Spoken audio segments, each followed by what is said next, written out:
since Saturday. We just would like to confirm that in Don Marcelino's Davao or Occidental, the earlier reported incidence of ASF virus is correct. Yesterday, we were there in the Ground Zero municipality of Don Marcelino, and we had the chance to interact with the provincial as well as the municipal officials, including barangay captains of the whole Don Marcelino. I would like also to confirm that the confirmatory test done by the Bureau of Animal Industry, which was done yesterday while we were in Don Marcelino, the laboratory examination was undergoing here under the leadership of Director Ronnie Domingo. Ronnie was with me yesterday in Don Marcelino, but the men and women reported to test blood samples that have been submitted by the Provincial Veterinary Office from Davao Occidental. So in that meeting yesterday, as I've said, we outlined the procedures with which now the population starts. And provincial government has ordered since I think Saturday the lockdown of the province in terms of the bringing in and bringing out of pork and pork products. I have seen myself the checkpoints. There is just but one entry and one exit point, so this is a situation that we hope we can have a better control and containment of such virus. So there was also not only the province, the boundaries of the province of Davao Occidental that is locked down, even within the municipality itself, Don Marcelino has been locked down totally. So no, meaning within Davao, hindi na rin makalabas yung pork or hogs coming from Don Marcelino going to other towns of Davao Occidental. So complete lockdown of the Ground Zero. And we have to recognize the province for their efforts and their ability to really consider this as a very important problem to handle. And I believe that the elevated quarantine response is there, being implemented. From time to time, of course, there are improvements as they implement, like footpaths in the highways here and there. Okay. Now, one thing I would like to mention, the indemnification fund continues to be there, available. I announced that yesterday. So 5,000 pesos will be given per head that is being depopulated. I also announced the Sure Aid loan assistance of 30,000 per hog raiser and zero interest payable in 3 years. And the barangay captains over there that we were meeting was very positive. Hopefully that the virus can not get out of, say, Don Marcelino or get out of Davao Occidental. After having had this meeting in Don Marcelino, proceeded to Malita. Malita is the capital town of Davao Occidental. And by the way, just to mention that Don Marcelino is, if you know Davao Occidental, it's such in an isolated coastal area. So, hindi mo you cannot understand why the virus proceeded there or was having reached that location, very isolated. So the theories are being investigated. We don't want to give any haka-haka, but in due time we will definitely mention what are our conclusions in regard to why Don Marcelino in such an isolated setting, and so we are undergoing the study. The provincial government, so pumunta kami sa Malinta, we had a meeting with the provincial governor there. Of course, the provincial administrator was with us in Don Marcelino, representing the governor. But back to Malita, we had a meeting, good meeting with the provincial governor, Governor Claude Bautista.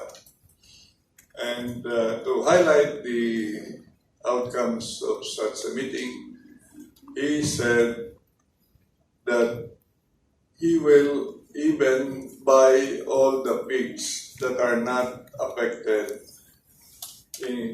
from within Don Marcelino. I think that's a very bold move, and I would call that as a game changer in terms of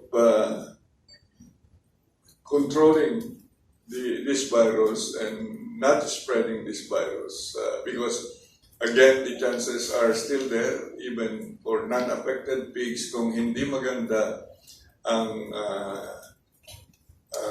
pagka-depopulate, there will be the chances of the virus escaping from that ground zero to new outbreak areas within Don Marcelino will be there. So it was such a good decision of the provincial government and under the leadership of Governor Bautista to buy. Sila, gobyerno ng bibili and properly sell, following all the protocols needed or the processes with which, do not slaughter when the pigs are sick, things like those. So the NMIS certification will be there. So talagang I would say these arrangements, these policy declarations of the provincial government and the actions taken by the DA regional office to include the regional offices of the Bureau of Animal Industry, NMIS, are very solidly under the protocols that are needed to be implemented. So I think I have to, there is an RDC meeting of the Region 11, and I am in touch with Secretary Wendell Abisado. He was offering or asking us that the same will be discussed today's meeting of RDC in Davao City. So, ganun po, we will continue to, enhance our monitoring and surveillance. Again, just to remind ourselves that there is a partnership always between the DA, Bureau of Animal Industry, NMIS, with the local government units. The responsibility, again, just for everyone to understand, seaports, airports, yung seaports na mayroon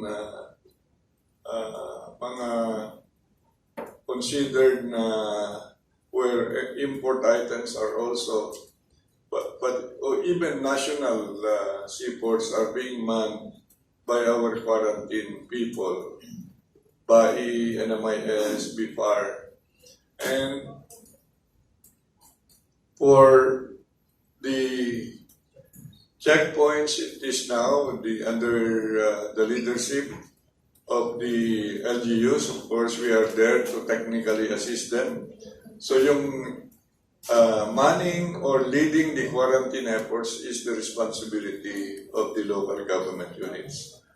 But we are always there, as I've said, assisting them, partnering with them, technically assisting them para the standards that we have to follow will be observed.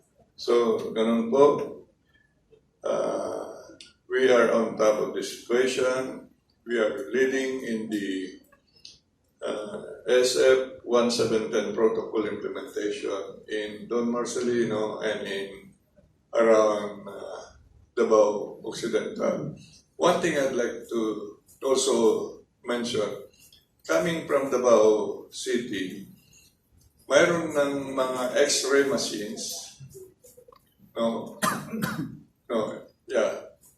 Upon from airport to going to Davao Occidental, we stop by in areas na mayroon task force Davao. Yung task force Davao na yan, hindi lang para sa hindi lang sa security consideration ng Davao City, but also for biosecurity. So, pag ang mga buses coming from, outside Davao City, these will be screened by X-ray machines, including physical examination by the police. So, mayroon akong posting sa aking Facebook na nandun I experienced that it was a very good arrangement. Again, this is the initiative, I understand, of City Mayor Sara Duterte.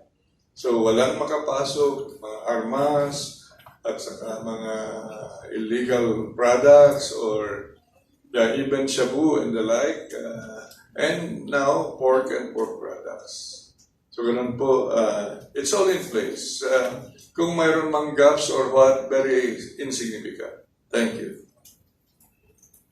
Sir, kindly identify yourself. One question and one follow-up para mga iPhone. Yes, please. Good morning, Sec. Ray Pilay po from UNAP. Sec, yung bansa Davao, ilang areas po yung meron tayong minomonitor ngayon yung ground zero na?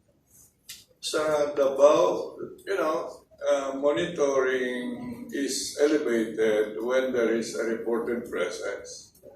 So yun ang mga proseso. Pag may reported na, so we will now collect blood samples. Within Mindanao, itetest na. Then another set of blood samples comes to the National Office of BAI. So ang undergoing monitoring and surveillance and quarantine now is Don Marcelino and Malita, the Davao Occidental. Magkatabi ito. It's within, of course, Davao Occidental. So, lockdown na ang lahat ng probinsya. Sec, if you may, pwede kong malaman kung ano po yung estado na po ngayon ng ASF. Dito rin po sa area sa Luzon and yung mga, yung trend po ba is bumababa? Nandyan pa rin yung some outbreaks here and there in Luzon. So, we are not lowering our guard down. Thank you, Ray. Alan? Ang pinaka dito sa Luzon, Ray, yung dala-dala na regalo na baboy o karne, yun ang nagpapala spread plus the trading of the pork. Ganun, ang spreading, hindi yung may lumabas na lang. O, ganun po. Thank you, Ray. Alan? Secretary Alan Gatos po from GMADCWB. Binabanggit sa mga unang report po, Don Marcelino lang yung affected, pero ngayon kasama na ba yung sa Malita? Paano? Malita is under, we are now collecting blood samples. So, para lang maunahan kung mayroon o wala. So, Right. It's really part of the surveillance now. Kasi pag nandyan na sa Don Marcelino, you have now to see, monitor and surveil Malita. Malita. hanggang ngayon po, hindi pa patukoy kung paano nakarating. Kasi binabanggit nyo kanina, isolated yung area, pero Tama po. Isolated, pero wala pa kaming conclusion. Inaaral pa rin namin what are the various theories and studying how. Thank you, Alan. Ang ating usapan kahapon, sinabi po ni Provincial Governor Bautista, i-meet niya lahat ng barangay captains at magtatanong na sila rin mag-iimbestiga at kami rin mag-iimbestiga.